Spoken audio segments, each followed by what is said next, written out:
Sabine était une femme influente, habituée au luxe et aux privilèges. Ce samedi-là, dans le centre commercial le plus huppé de la ville, elle marchait d'un pas pressé, ses bras chargés de sacs de marques prestigieuses. À l'entrée d'une boutique de joaillerie, elle trébucha sur un homme assis par terre, vêtu d'une veste usée et tenant un gobelet vide. Furieuse, Sabine ne chercha pas à savoir s'il allait bien. Elle explosa de rage, l'insultant copieusement devant une foule de clients médusés. Elle le traita de déchet de la société et de parasite, hurlant que des gens comme lui gâchaient la vue des honnêtes citoyens. L'homme resta silencieux, baissant la tête sous les insultes venimeuses de Sabine. Elle finit par cracher à ses pieds avant de s'éloigner fièrement, convaincue que sa richesse lui donnait tous les droits, ignorant que cette scène venait d'être filmée par des dizaines de smartphones.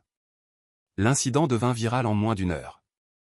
Sur les réseaux sociaux, le visage de Sabine était partout, associé à des mots comme cruauté et arrogance. Mais Sabine, déconnectée de la réalité, ne s'en souciait guère, pensant que sa position sociale la protégeait de tout.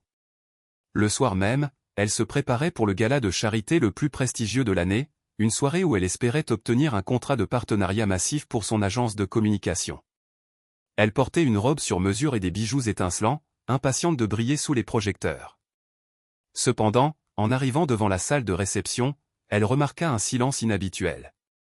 Les photographes, d'ordinaire si empressés de l'interroger, détournaient le regard. L'ambiance était glaciale, et un sentiment d'insécurité commença à l'envahir. Elle ne comprenait pas encore que la honte était déjà en marche, prête à frapper. Lorsqu'elle entra dans la salle, le murmure des conversations s'arrêta net. Le président du conseil d'administration de la multinationale avec laquelle elle voulait signer, M. Vander, s'avança vers elle. Son visage était de marbre.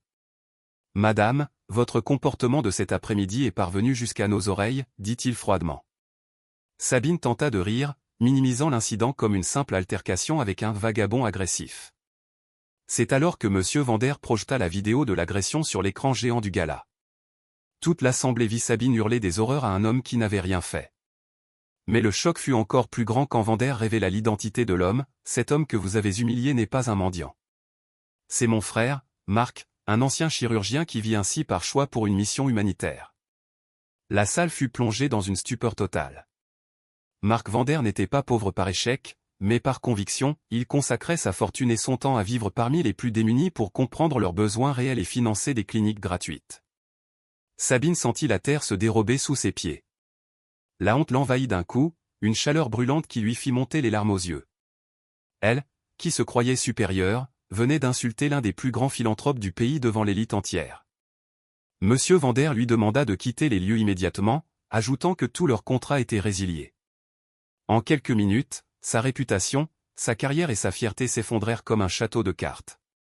Elle sortit du gala sous les huées discrètes mais tranchantes de ses anciens amis. Le lendemain fut pire. Son agence de communication perdit tous ses clients en 24 heures. Les marques ne voulaient plus être associées à une femme dont l'image symbolisait désormais la méchanceté pure. Sabine s'enferma chez elle, débranchant son téléphone pour échapper au harcèlement médiatique. Mais le silence de son appartement luxueux devint insupportable. Elle voyait sans cesse le visage calme de Marc Vander dans sa tête. Elle comprit que sa vie de paraître était vide et que sa richesse n'avait fait que masquer une pauvreté d'esprit effrayante.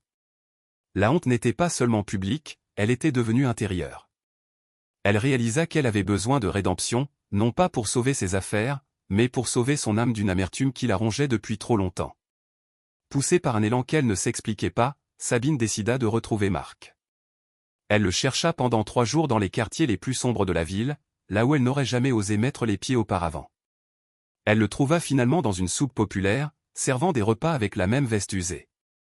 Elle s'approcha, les mains tremblantes, sans maquillage et vêtue simplement. Devant tout le monde, elle tomba à genoux et lui demanda pardon pour son arrogance et sa cruauté. Elle ne cherchait pas de caméra, elle cherchait juste à apaiser la douleur de sa propre conscience. Marc la regarda longuement, puis lui tendit une louche. « Si vous voulez vraiment vous excuser, aidez-moi à servir, » dit-il simplement.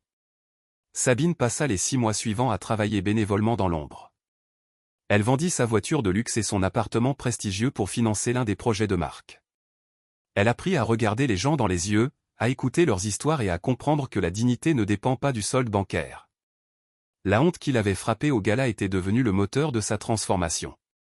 Elle n'était plus la femme d'influence crainte et détestée, mais une femme utile et respectée pour son travail acharné.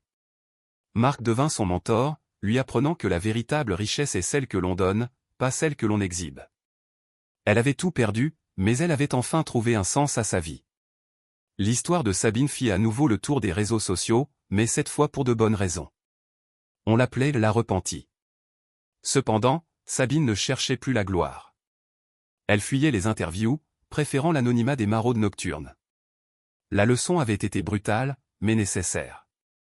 Elle comprit que l'insulte qu'elle avait lancée à cet homme pauvre était en réalité un miroir de sa propre misère intérieure. En perdant son prestige, elle avait gagné sa liberté. La honte, arrivée plus tard, avait agi comme un remède puissant, purgeant son cœur de la vanité. Elle devint une porte-parole acharnée de la cause des sans-abri, utilisant ses compétences de communication pour humaniser ceux que la société préfère ignorer. Aujourd'hui, Sabine travaille toujours aux côtés de Marc.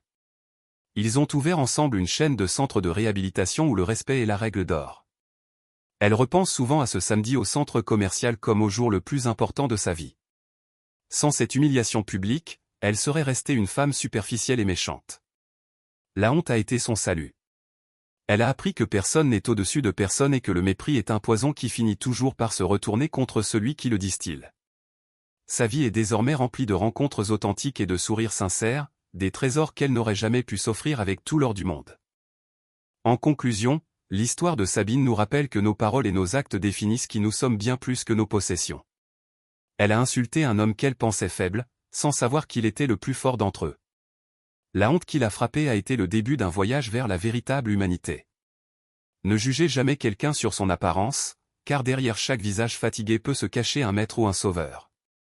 La prochaine fois que vous serez tenté de mépriser quelqu'un, souvenez-vous de Sabine. Restez humble, car la roue tourne, et la seule chose qui reste quand tout s'écroule, c'est la bonté que vous avez semée autour de vous.